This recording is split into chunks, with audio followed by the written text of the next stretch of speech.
Welcome to Digital GS academy.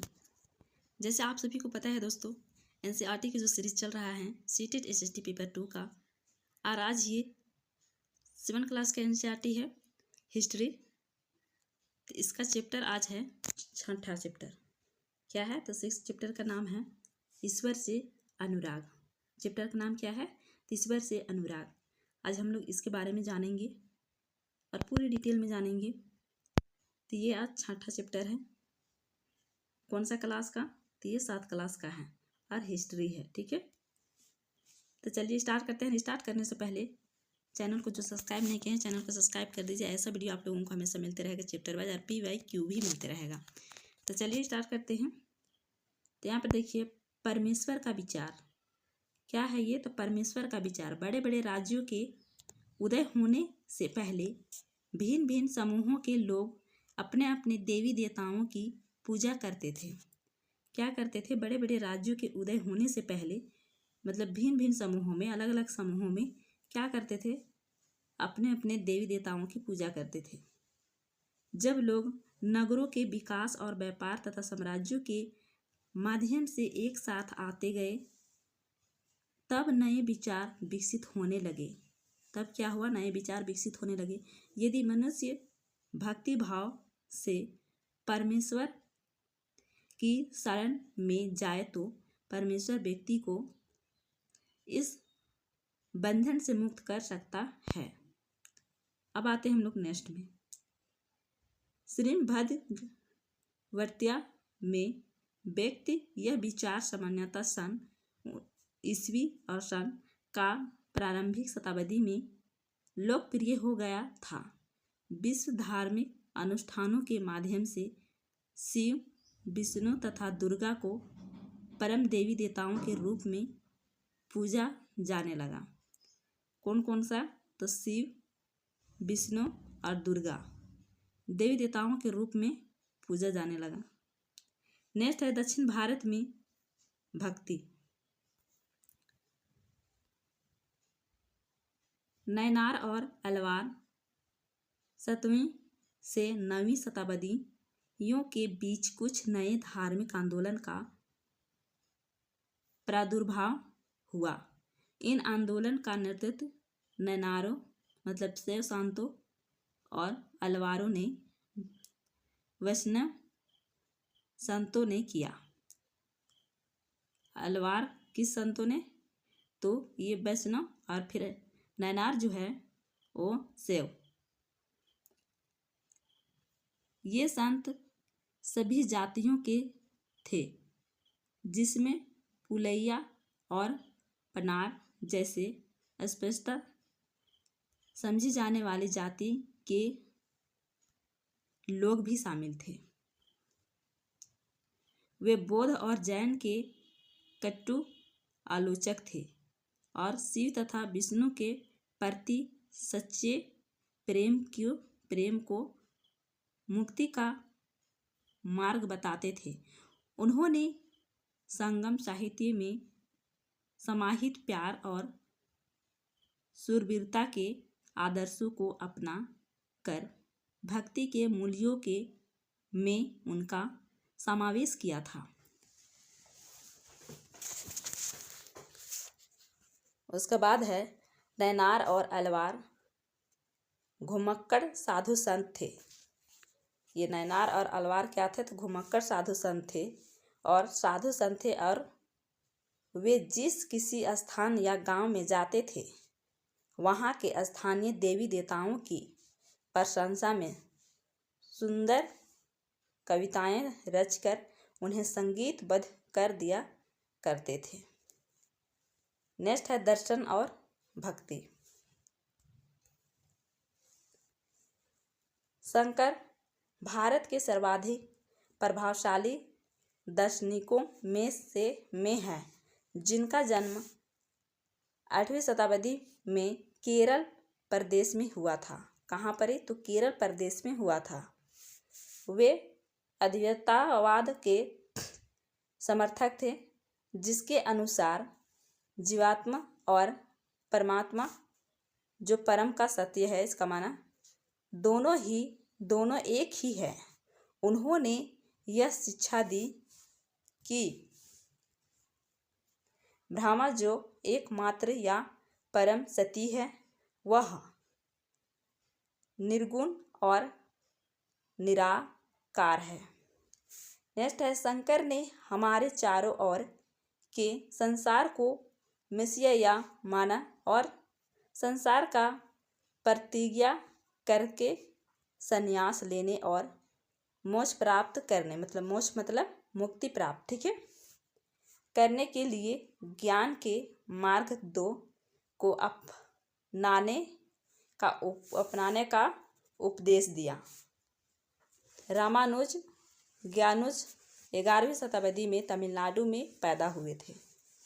कौन कौन? तो रामानुज और ज्ञानुज। वे विष्णु भक्त अल्वार संतों से बहुत प्रभावित थे। किससे? तो विष्णु भक्त अल्वार से बहुत क्या थे? तो प्रभावित थे। कौन? तो ये रामानुज और ज्ञानुज बहुत प्रभावित थे। रामानुज ने विशेष द्वैत के सिद्धांत को प्रतिपादित किया, जिसके अनुसार आत्मा परमात्मा से जुड़ने के बाद भी अपने अलग सत्ता बनाए रखती है। उनके अनुसार मोक्ष प्राप्त करने का उपाय विष्णु के प्रति अनन्य भक्ति। मोक्ष का मतलब क्या है? तो मुक्ति, ठीक है। नेक्स्ट है महाराष्ट्र के संत। 13वीं से 17वीं शताब्दी तक महाराष्ट्र में अनेक संत कवि हुए, जिनमें सरल मराठी भाषा में लिखे गए गीत आज जनमन को प्रेरित करते हैं। उन संतों में सबसे महत्वपूर्ण थे ज्ञानेश्वर, नामदेव एक था, और तुकाराम तथा सुखी बाई जैसी स्त्रियां तथा चोक का परिवार, जो स्पष्ट समझी जाने वाली महार जाति का था। नेक्स्ट है भक्ति की यह क्षेत्रीय परंपरा पंढरपुर में विशाल विष्णु का एक रूप पर और जन मन के हृदय में विराजमान व्यक्तिगत देव ईश्वर संबंधित विचारों पर केंद्रित थी। इन सब संतों और कवियों ने सभी प्रकार के कर्मकांडों, पवित्रता के ढोंगों और जन्म पर आधारित सामाजिक अंतरों का विरोध किया। नेक्स्ट है तथा दूसरों के दुखों को बांटा। क्या क्या? दूसरों को दुखों को बांटा लेना, जरूरतमंद की सेवा करना, इससे एक न्याय और मानवतावादी विचार का उद्भव हुआ। अब चलते हैं हम लोग नेक्स्ट है इस्लाम और सूफी। संतों और सूफियों में बहुत अधिक समानता थी। यहाँ तक कि यह भी माना जाता है कि उन्होंने आपस में कई विचारों का आदान प्रदान किया। कौन कौन? तो सूफी और संतों ने, ठीक है, किया और उन्हें अपनाया। सूफी मुसलमान रहस्यवादी थे। कौन थे? तो सूफी मुसलमान रहस्यवादी थे। वे धर्म की बाहरी आडंबरों को अस्वीकार करते हुए ईश्वर के और भक्त था तथा सभी मनुष्यों के प्रति दया भाव रखने पर बल देते थे। इस्लाम ने एक ईश्वरवाद यानी एक अल्लाह के प्रति पूर्ण समर्पण का दृढ़ता से प्रचार किया। 8वीं-9वीं शताब्दी में धार्मिक विद्वानों ने पवित्र ग्रंथ कुरान शरीफ और इस्लाम धर्मशास्त्र के विभिन्न पहलुओं को विकसित किया। मुसलमानों को पवित्र ग्रंथ कुरान और उन्होंने एक ईश्वरवाद यानी सिर्फ अल्लाह को प्रति समर्पण और शीर्षता से ये प्रचार किया। ठीक है, अब नेक्स्ट है इस्लाम धीरे धीरे और जटिल होता गया जब सूफियों ने एक अलग रास्ता दिखाया जो ईश्वर प्रति व्यक्तिगत समर्पण पर बल दिया। सूफी लोगों ने मुस्लिम धार्मिक विद्वानों द्वारा निर्धारित विशद कर्मकांड और आचार संहिता को बहुत अस्वीकार कर दिया। नेक्स्ट है वे ईश्वर के साथ ठीक उसी प्रकार जुड़े रहना चाहते जिस प्रकार एक प्रेमी दुनिया की परवाह किए बिना अपनी प्रियात्मा के साथ जुड़े रहना चाहता है। औलिया या पीर की देख रेख में जिक्र चिंतन और खास नीति चर्चा सांस पर नियंत्रण सूफी सिलसिलाओं का प्रादुर्भाव हुआ। यहाँ तक समझ में आ गया। अब चलते हैं नेक्स्ट में। 11वीं शताब्दी से अनेक सूफी जन मध्य एशिया से आकर हिंदुस्तान में बसने लगे थे। कहाँ से? तो मध्य एशिया से आकर के हिंदुस्तान में बसने लगे थे। जैसे अजमेर में ख्वाजा मोइनुद्दीन, उसके बाद दिल्ली में कुतुबुद्दीन बख्तियार काकी, उसके बाद पंजाब में बाबा फरीद और दिल्ली के ख्वाजा मोइनुद्दीन औलिया और गुलबर्ग के बंदा नवाज गैसुदराज। ये सारे चीज़ कौन थे? तो सूफी संत थे। ठीक है, नेक्स्ट है उत्तर भारत में धार्मिक बदलाव। 13वीं सदी के बाद उत्तरी भारत में भक्ति आंदोलन की एक नई लहर आई। उत्तरी भारत किधर था? तो आप मान के चलिए ये क्या है? तो ये भारत है। ठीक है, तो उत्तरी भारत लहर आई। यह एक ऐसा युग था जब इस्लाम, ब्रह्मवादी हिंदू धर्म, सूफी मत, भक्ति की विभिन्न धाराओं ने और नाथपंथियों, सिद्धों तथा योगियों ने परस्पर एक दूसरे को प्रभावित किया। उनमें कबीर और बाबा गुरु नानक जैसे कुछ संतों ने सभी आडंबरपूर्ण रूढ़िवादी धर्मी को अस्वीकार किया। कौन कौन? तो ये कबीर और बाबा गुरु नानक। ठीक है, याद रखेंगे, ये क्वेश्चन बन सकता है। तुलसीदास और सूरदास जैसे कुछ अन्य संतों ने उसे समय, विधान, विश्वासों तथा पद्धतियों को स्वीकार करते हुए उन्हें सबकी पहुंच में लाने का प्रयत्न किया और असम में शंकरदेव ने विष्णु की भक्ति पर क्या बल दिया? शंकरदेव ने विष्णु की भक्ति और शंकरदेव ने विष्णु की भक्ति पर क्या तो बल दिया।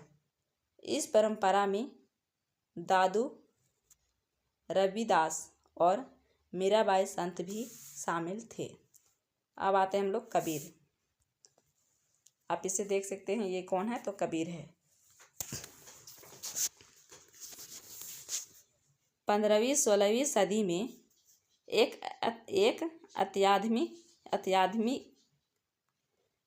अत्यधिक प्रभावशाली संत थे कबीर। निराकार परमेश्वर में विश्वास रखते थे। किसमें? तो परमेश्वर में वे विश्वास रखते थे। नेक्स्ट है उन्होंने यह उपदेश दिया कि भक्ति के माध्यम से ही मोक्ष यानी मुक्ति प्राप्त हो सकती है। मोक्ष का मतलब क्या हो जाएगा? तो मुक्ति हो जाएगा। ठीक है, हो सकती है। हिंदू तथा मुसलमान दोनों लोग उनके अनुयायी हो गए थे।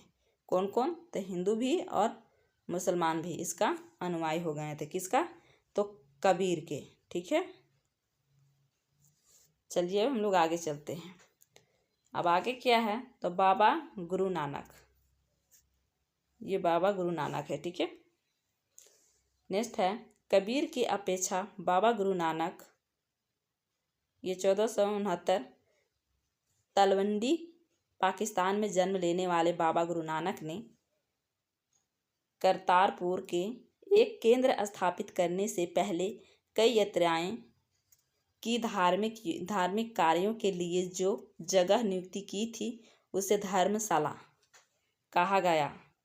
क्या कहा गया? धर्मशाला।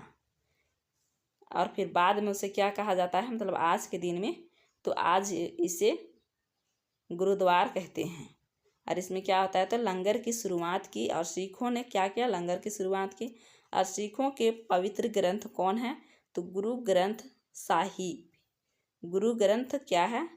तो ये साहिब है, ठीक है, के रूप में इसे जाना जाता है। तो दोस्तों आज का वीडियो में